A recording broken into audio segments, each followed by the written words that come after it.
Salam sejahtera dan salam Malaysia Madani. Bersama saya Javinia Jimla Jim dalam Berita Pagi Sabah edisi Khamis 10 Oktober 2024. Kerajaan negeri akan mewujudkan sebuah agensi baharu iaitu Sabah Mineral Management berperanan meneroka sumber galian di negeri ini. Berdasarkan laporan Jabatan Mineral dan Geosains Negara, Sabah mempunyai banyak sumber alam yang boleh diterokai sekaligus menjadi sumber pendapatan baharu negeri. Antaranya termasuklah tenaga boleh baharu yang boleh memberi manfaat ekonomi dan pekerjaan. Kita telah merancang untuk menerokai khazanah laut kita ini yang kita panggil ekonomi biru ini. Kerana kita dikelilingi oleh 3 lautan, Cina Selatan, Sulu dan Selibis. Jadi kenapa tidak kita terokai potensi ini? Marine life ini yang ikan dan sebagainya, tetapi juga industri yang lain termasuk tenaga boleh baharu terdapat di perairan Sabah ini. Ini adalah satu sumber baharu sebagai tambahan kepada sumber alam kita yang sudah sedia ada. Beliau menyatakan demikian dalam temu bual eksklusif bersama Ketua Menteri Sabah di Konti Sabah FM Kota Kinabalu. Belanjawan 2025 yang akan dibentangkan pada 18 Oktober ini diharap dapat mempertimbang pembangunan Sipitang sebagai kawasan perindustrian yang berpotensi untuk dikembangkan.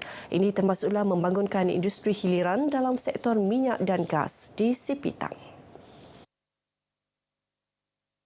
Harapan ini disuarakan Ahli Parlimen Sipitang Datuk Mat Bali Musa yang juga mahu belanjawan kali ini dapat mengurangkan kos sara hidup rakyat menerusi pemberian subsidi bersasar. Sipitang adalah merupakan kawasan perindustrian, salah satunya di Sabah, dan kita harapkan supaya wujud industri hiliran di Sipitang berkaitan dengan minyak dan juga gas, selain pintu masuk Sarawak dan juga Brunei Darussalam. Dalam pada itu, beliau juga berharap peruntukan besar dapat disalurkan bagi meningkatkan infrastruktur, khususnya jalan raya di Sipitang yang merupakan laluan pintu masuk Sarawak dan Brunei Darussalam. Beliau menyatakan demikian kepada RTM selepas Majlis Penyerahan Sumbangan Pendidikan IPTA-IPTS peringkat Parlimen di Sipitang. Ketika berucap, Datuk Mat Bali menasihati pelajar agar memanfaatkan peluang belajar di institusi pengajian tinggi untuk mencipta masa depan lebih baik. Pelajar perlu bijak memilih kursus yang diambil bagi melanjutkan pengajian ke peringkat tinggi. Pengarah Jabatan Pendidikan Negeri Sabah JPNS, Datuk Raisin Saidin berkata, ini penting agar pilihan bidang itu diminati selain keputusan peperiksaan di peringkat Sijil Pelajaran Malaysia SPM atau Sijil Tinggi Persekolahan Malaysia STPM sepadan dengan kursus yang dipohon. Jelasnya pemilihan program pengajian yang diminati semasa permohonan dapat mengelak pelajar menghadapi masalah di peringkat awal. Datuk Raisin berkata demikian ketika berucap dalam Majlis Pelancaran Karnival Pendidikan Kerjaya Sukses 2024 di Politeknik Kota Kinabalu. Dalam masa sama, pelajar digalak mengikuti program pendidikan dan latihan teknikal dan vokasional TVET.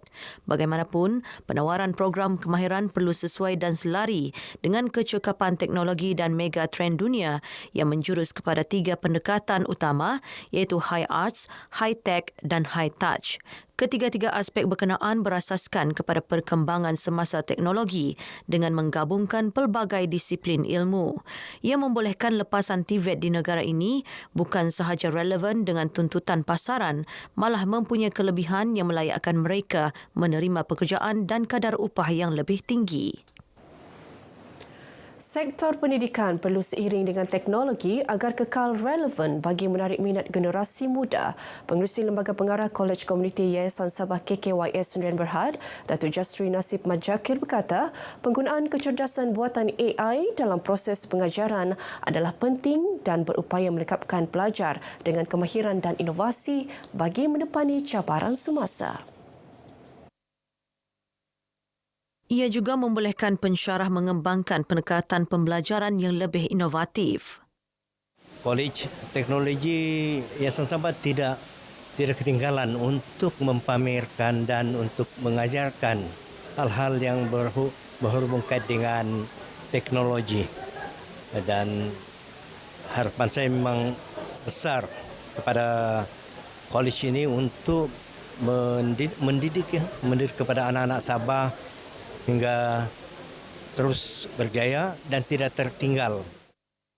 Beliau ditemui media selepas merasmikan Majlis Anugerah Dekan 2023-2024 dan sambutan Hari Akademia Kolej Teknologi Yayasan Sabah KTYS 2024 di Kota Kinabalu.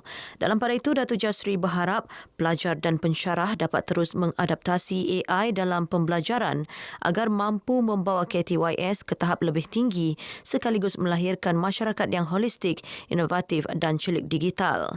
Seramai 136 pelajar menerima anugerah dekan dan 13 pensyarah dari pelbagai fakulti menerima anugerah penghargaan atas kejayaan meningkatkan profesionalisme sebagai tenaga pengajar. 11 fakulti terlibat antaranya Diploma Sains Komputer, Diploma Teknologi Automotif dan Diploma Pendidikan Awal Kanak-kanak. Buka peluang yang luas kepada pengusaha kraft tangan untuk melangkah lebih maju dan berdaya saing.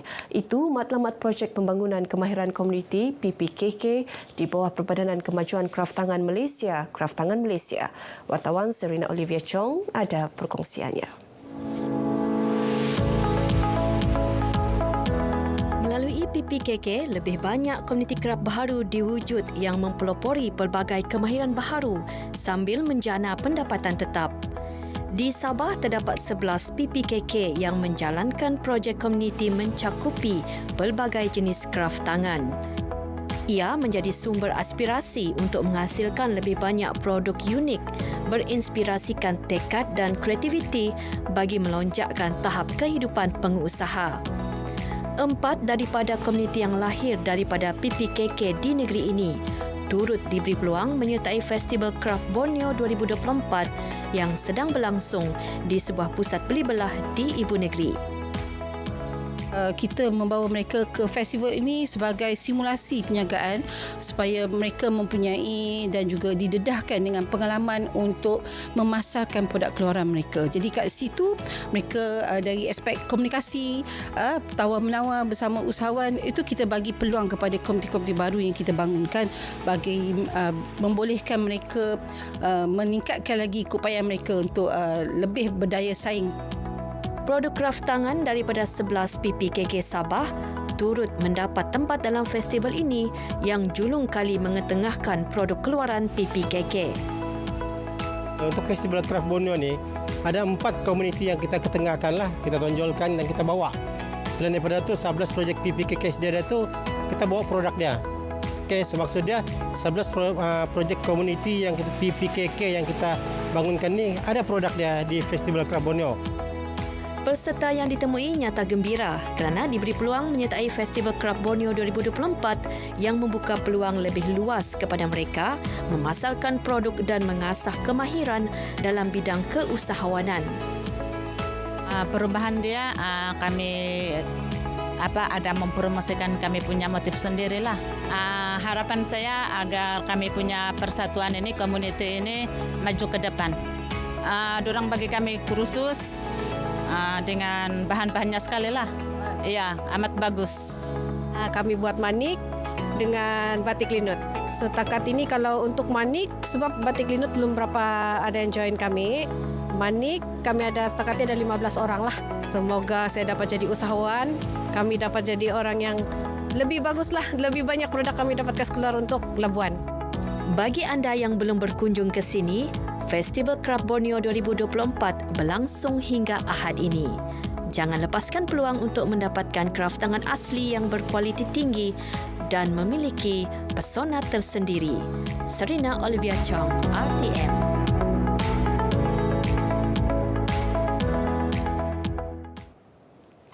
Baik, sekian paparan berita pagi Sabah kali ini. Menyusul selepas ini berita pagi Sarawak. Dari sungai hingga segara, Palestin pasti merdeka.